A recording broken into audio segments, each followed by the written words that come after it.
Olá, meus queridos e estimados irmãos, a paz do Senhor Jesus. Eu sou o pastor Arlindo, milito ali na IADESG Assembleia de Deus, na rua São Geraldo, aqui em Bom Sucesso, no Rio de Janeiro, presidida pelo nosso querido pastor Eliseu Alves. Atualmente, a gente milita ali como segundo vice-presidente e também temos a função de superintender a escola bíblica dominical. E temos hoje o tema está na lição de número 11 da série de 13 lições sobre o livro de Jó. Hoje nós vamos estudar sobre a teologia de Eliú. O sofrimento é uma correção divina? Muito bem, esse assunto e outros inerentes ao mesmo estaremos tratando aqui a partir de agora. Bem, o texto áureo da nossa lição de hoje diz assim: ao aflito livra da sua aflição e na opressão se revela aos seus ouvidos. Jó 36:15.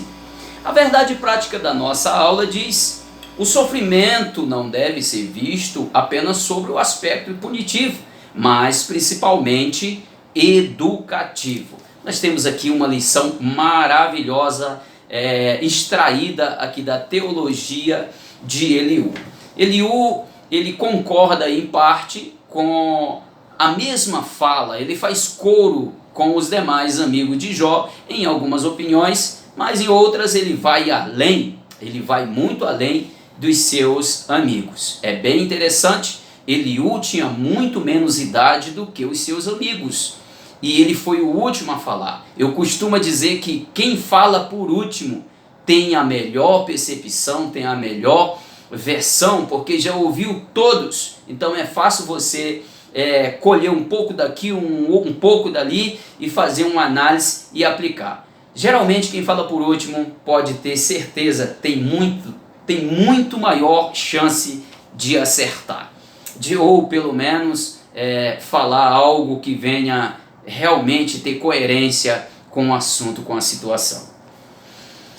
Bem, eu deixo aqui o link onde está aqui a leitura bíblica em classe. São alguns capítulos, 4 capítulos, são 4 discursos diretos de Eliú para os amigos de Jó e para Jó, porque ele fica irado com a situação, irado tanto com os amigos de Jó e seus amigos também, como também com Jó. Aqui está 32, capítulo 32, o 33, 34 e 36 do livro de Jó. Está a leitura bíblica em classe. O ponto central da nossa lição de hoje é: o sofrimento deve ser visto sobre o aspecto pedagógico.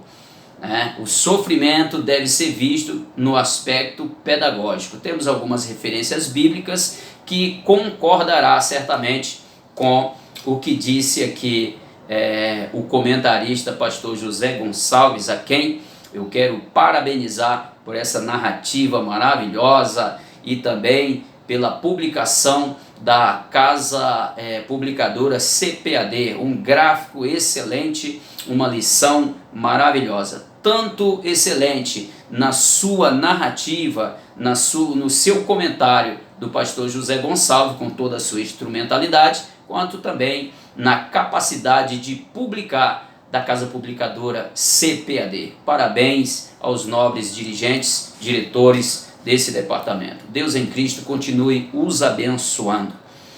O objetivo geral da nossa lição hoje é mostrar que o sofrimento pode ser usado por Deus como um fim pedagógico para ensinar as pessoas. E os objetivos específicos são 3, o qual monta toda a nossa aula de hoje. O primeiro é explicar que Deus, como soberano, pode se revelar e falar por meio do sofrimento. Ora, segundo o comentarista, colhendo aqui da narrativa, da fala do discurso de Eliú, ele fala que o Senhor pode se revelar através do sofrimento, pode nos ensinar, se revelar e falar através do sofrimento. Segundo é destacar que a soberania de Deus não se sobrepõe ao seu amor. É um assunto que nós vamos tratar aqui, vamos falar explanar, para deixar bem claro para o nosso amigo professor, para o nosso amigo aluno, aí se aparelhar com a palavra de Deus, para não aplicarmos doutrinas errôneas ou quem sabe explorar e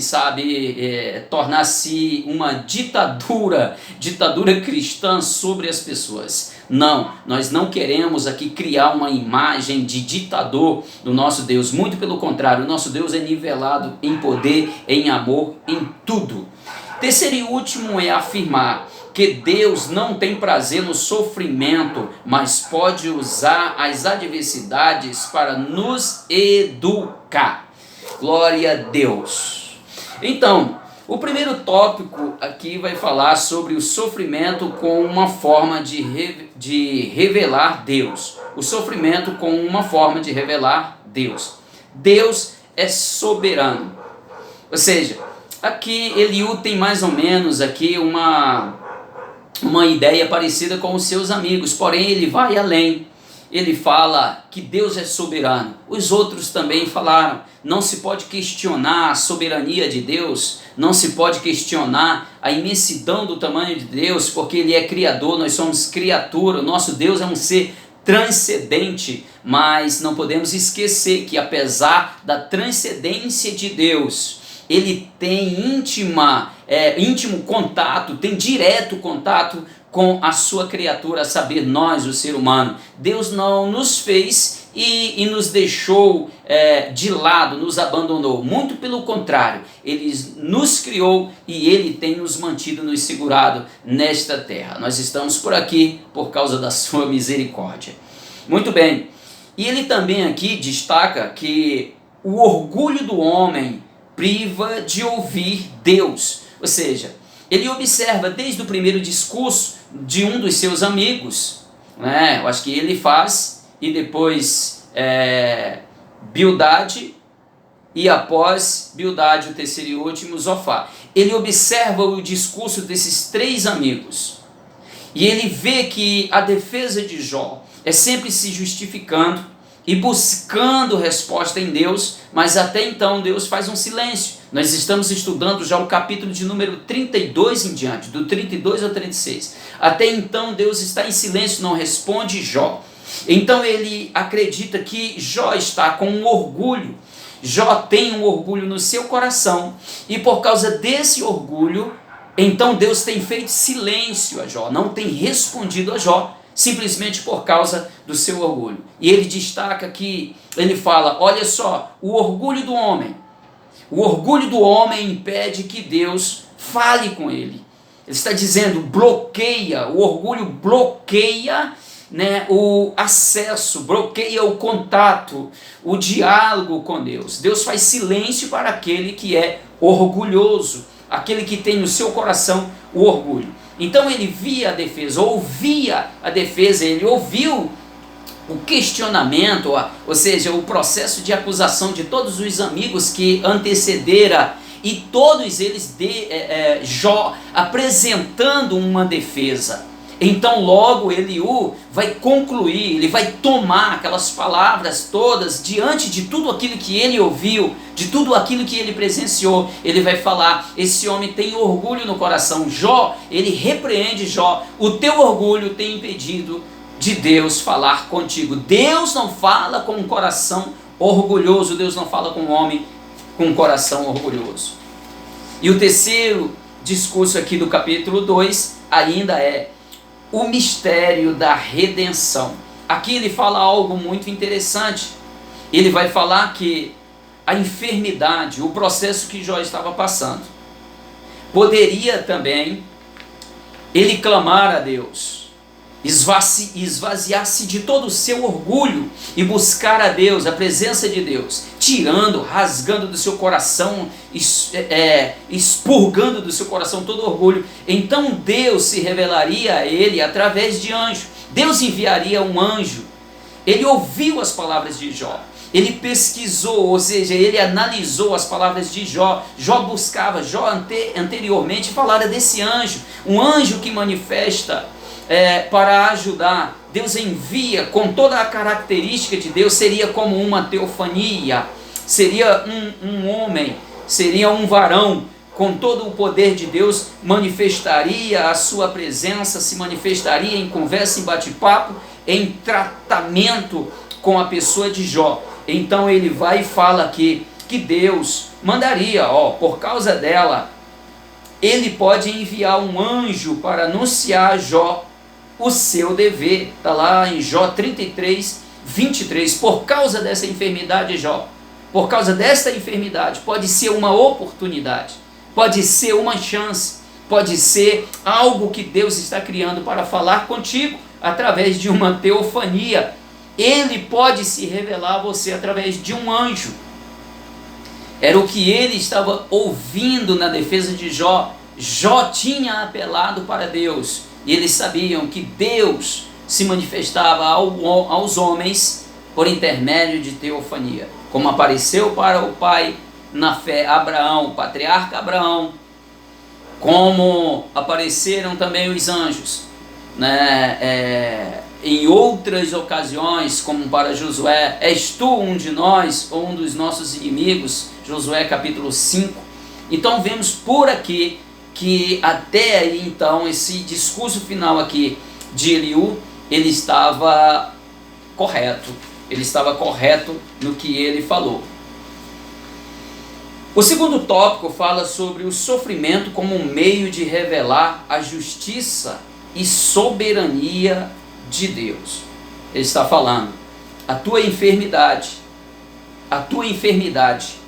abriu uma chance, uma oportunidade de Deus manifestar a justiça dele. Ora, tu pecou, Jó. Aqui é outro assunto que ele se aparelha com os seus amigos. Ele opina semelhantemente aos seus amigos, porém ele vai além. Ele vai muito além dos seus amigos. Ele tinha toda a oportunidade, era novo, era jovem, mas inteligente, a ponto dele dizer: eu estava com o coração cheio de palavras, a ponto de explodir, estava cheio, estava apressado para falar, mas dizia o meu coração, o meu entendimento.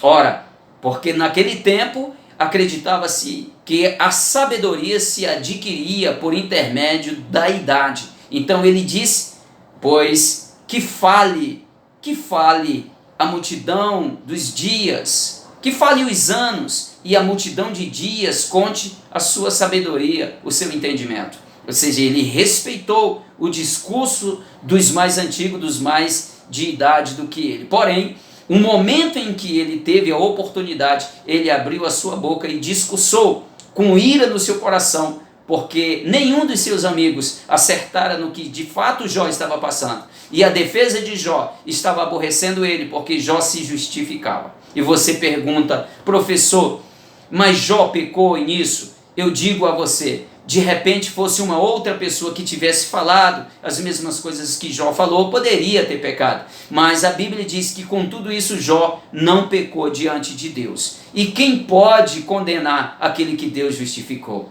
Vamos adiante. Aqui o segundo discurso do capítulo 34 fala o caráter justo de Deus. Ora, Deus é justo, o caráter de Deus é justo, mas ele eleva o poder de Deus, o caráter de Deus acima do seu amor. Eliú passa a descrever o caráter justo de Deus. Primeiro, ele age com justiça quando retribui ao homem o que ele merece. Ele estava dizendo: você pecou, você tem orgulho no seu coração, você tem pecado de orgulhoso, teu coração é um coração orgulhoso. Então você pecou, Jó, você é um homem pecador, e Deus aplica à medida da transgressão o sofrimento. Ou seja, um sofrimento como o de Jó, se de fato era assim, o Senhor aplica a punição de acordo com o pecado. Então Jó tinha pecado muito feio, porque o sofrimento era muito grande. Ele perdeu todos os seus bens, perdeu seus filhos, a doçura, a doçura dos seus olhos ele perdeu. E depois, para piorar a situação, ele estava enfermo de chagas terríveis no seu corpo. Então, se Deus vai aplicar segundo a medida da transgressão, ele tinha transgredido muito forte, tinha transgredido muito feio, porque a punição estava muito alta, muito forte. Então ele fala, ele segue dizendo: Deus não precisa prestar contas de seus atos a ninguém, visto que não recebeu autoridade de nenhum ser criado. Jó 34:13. E 3 e último ele diz: como provedor da vida humana, ele tem todo o poder de manter ou não a humanidade. Jó 34:14 ao 15. 4. O Todo-Poderoso não faz acepção de pessoas, que sejam reis, nobres ou pobres. 34:16 ao 20. 5 diz: Deus é onisciente e, como tal, conhece os passos e as intenções de todos os homens, sem precisar inquiri-los em juízo. Jó 34:21 ao 25. E 6 e último, ele é justo para punir os maus. Ele disse: Jó, você é mau, você está sendo punido porque você é mau. Teu coração está tomado de orgulho, de prepotência. Então Deus te puniu à medida da tua transgressão. Ele errou aqui, ele se aparelhou aqui na mesma ideia dos seus amigos, os de mais idade. A saber, ele faz, Bildade e também Zofar. Terceiro e último, a defesa da soberania de Deus. Eliú encerra o capítulo mostrando a Jó que Deus, em sua soberania e livre vontade, não tem obrigação de agir segundo o querer do homem. Sendo soberano, ele não está sujeito ao querer do julgamento humano.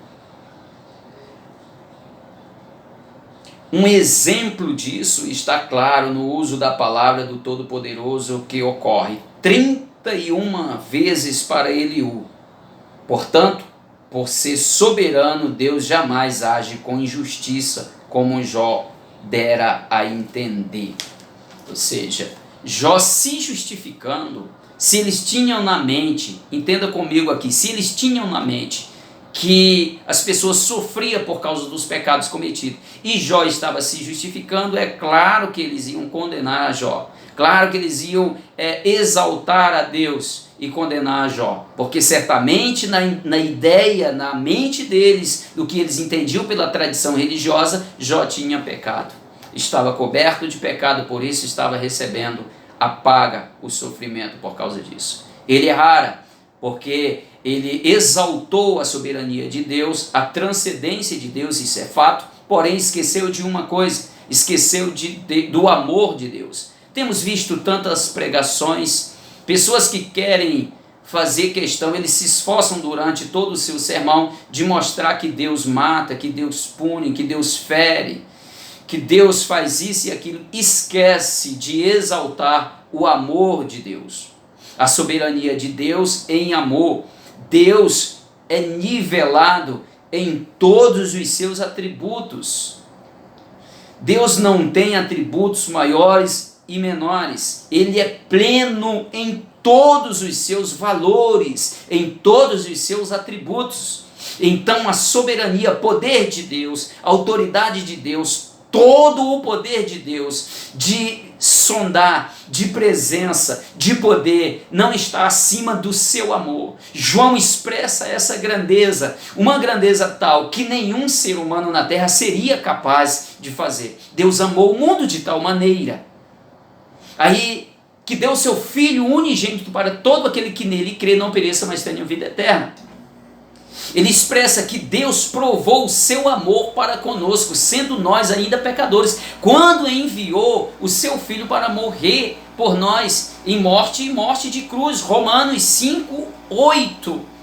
O apóstolo Paulo escrevendo aos Romanos, uma declaração, ou seja, o poder de Deus e a justiça de Deus e o poder dele para punir de acordo com a justiça dele não está acima do amor dele. É por isso que ele tem todo o poder para absolver ou condenar. Então nunca pregue apontando Deus é justiça, Deus é fogo, ele vai consumir, ele vai matar, ele vai punir. Mas exalte também o amor de Deus. Diga para quem precisa ouvir que Deus, ele tem todo esse poder, mas também tem o poder de absorver. Assim como, segundo a norma estabelecida em Israel, pecar segundo Davi pecou, a sentença era de morte, porque foi feio o pecado, porque Deus absolveu a Davi, dando a ele algumas punições, é claro, mas absolveu ele, não o levando à morte, porque ele tem todo o poder, ele além de poderoso e ser justo, ele também é amor.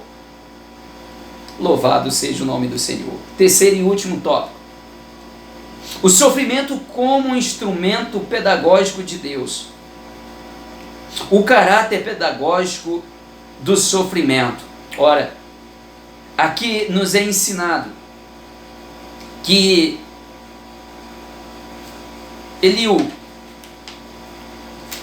Eliú acerta quando ele fala que o sofrimento é uma oportunidade para se aprender.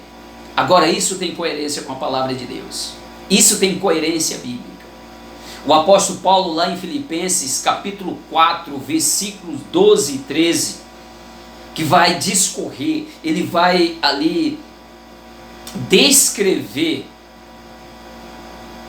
o resultado do que ele adquiriu, da estrutura do apóstolo Paulo, que ele adquiriu pela escola do sofrimento. Ele fala de fome, ele fala de perseguição, ele fala de lutas e mais lutas que ele passou. E ele disse: eu aprendi porque passei. Eu aprendi a passar necessidade, eu aprendi a passar perseguição, eu aprendi a passar fome. Aí no final de toda essa narrativa ele disse: posso todas as coisas naquele que me fortalece. Então ele estava dizendo, são métodos pedagógicos de Deus para nos ensinar, que são esses que nos causa sofrimento. Sofrimento como? No sentido de provação. Provação, significado original de provação quer dizer forjar, quer dizer moldar ao modo de Deus. É como o ourive pegando o ouro e derretendo para moldar uma peça segundo a sua vontade. É ajustar, ajustamento, fazer em conformidade, conforme a vontade daquele que tudo pode. Então, quando esse sofrimento é de caráter pedagógico, é de caráter ensinativo, ou seja, é de ensinar, educativo, ele vai nos fortalecer o que fortaleceu em Paulo. Posso todas as coisas naquele que me fortalece, porque passei por isso, aprendi a passar por isso, passando por isso. Eu, como aluno passando por isso, eu me tornei professor. É isso que o apóstolo Paulo estava falando, mas foi com esses tipos de sofrimento de caráter pedagógico e educativo. Isso ele está correto quando ele expõe essa verdade. Ele ainda diz: adorando a Deus na tormenta. Eu vejo aqui também, Jó adorou a Deus no ápice do seu sofrimento. Ou seja, na expressão da sua esposa. Porque ele perdera todos os seus bens, Jó perdeu os seus filhos, agora Jó estava aflito porque tinha sido acometido de uma chaga infernal que lhe atormentava. E sua esposa, no momento, no ápice do sofrimento, quem ele poderia contar, quem ele deveria contar com a ajuda, com a piedade da esposa, ela disse: porque guardas ainda a fidelidade a esse Deus, amaldiçoa ele e morre, homem. Jó é um típico de resiliência. É um homem resiliente, é um homem, meu Deus, paciente, resiliente. Ele disse: mulher, como fala qualquer uma louca, agora tu falas. O bem de Deus tu aceitaste, e agora o mal não queres tu aceitar? Aí ele glorifica, exalta a Deus, e bendito seja o nome do Senhor, porque para cá eu nada trouxe, eu nasci sem nenhum bem material, e voltarei para lá da mesma forma. Bendito seja o nome santo do Senhor. É um típico de resiliente adorador. Nós precisamos desse tipo de resiliência de adorador. O que é isso? Eu estou falando isso aqui, mas nunca ouvi antes falar. Já ouvi falar de resiliência, já ouvi falar de adorador, mas estou conjugando esse negócio, esse ato, não apenas uma palavra, mas esse ato, um com o outro. Como assim? Resiliência na adoração. É no meio da tribulação, no momento em que as circunstâncias da vida te puxam ao contrário da adoração, mesmo assim você levanta os teus braços, as mãos cansadas, sem ira e sem contenda, e com resiliência adora a Deus como Jó adorou. Resiliente na adoração é como Paulo e Silas, lá em Filipos, quando prenderam ele no porão, lá daquele cárcere, prenderam depois de alguns açoites, e eles começaram a orar e adorar a Deus, no olho do furacão, adorando a Deus. Adorar a Deus é como o exemplo dos missionários que chegaram aqui no Brasil, a saber, Daniel Berg e Gunnar Wingren. Adorar a Deus é semelhante à irmã saudosa Frida Wingren, que diante da perda de seu ente querido, de sua filha, ela vai compor um dos mais belos hinos da harpa cristã. Isso é resiliência na hora da oração. Eu vejo resiliência na adoração, na vida do meu pastor, a saber, Eliseu Alves. Eu vejo resiliência na vida desse homem de Deus, porque diante de tanta adversidade, preside convenção, preside o nosso ministério, ajuda a quem precisa, e passa por situações adversas, como você que está me ouvindo também, mas nunca deixa de adorar a Deus, de ter a sua vida devocional com Deus. Que o Senhor possa o sustentar. Não falo para que venha a crescer orgulho no coração dele, Deus o conhece. Mas assim como ele, muitos outros na história da igreja, com resiliência, adoraram a Deus em meio às circunstâncias, aos furacões da vida. Ainda tem resiliência para adorar a Deus nas circunstâncias, adorando a Deus na tormenta. Então, meus amados, essa é a teologia de Eliú. A teologia de Eliú: o sofrimento é uma correção divina. Assim como os seus amigos, ele tinha as suas razões. Errou quando aplicou de forma errada algumas partes aqui a Jó, de forma errada como os seus amigos. Sabe, Elifaz, Bildade e Zofá. Eles erraram em algumas coisas, mas em outras Eliú aqui acertou, ele foi mais profundo. Teve a melhor chance, como eu já falei. Ele teve a melhor chance porque discursou por último. Deus abençoe a sua vida, meu amado. Eu louvo a Deus pela sua vida. Eu louvo a Deus pela sua casa, pela sua família. Louvo a Deus pelo ministério que Deus me deu, me confiou. Louvo a Deus pela vida do meu pastor, pela vida da sua família, pela diretoria a qual eu faço parte como segundo vice-presidente. Louvo a Deus pela vida do primeiro vice-presidente, pastor Reinaldo, homem que não há dolo. Que Deus o abençoe, que Deus abençoe a cada um dos meus irmãos, e até a próxima, assim querendo Deus. Amém.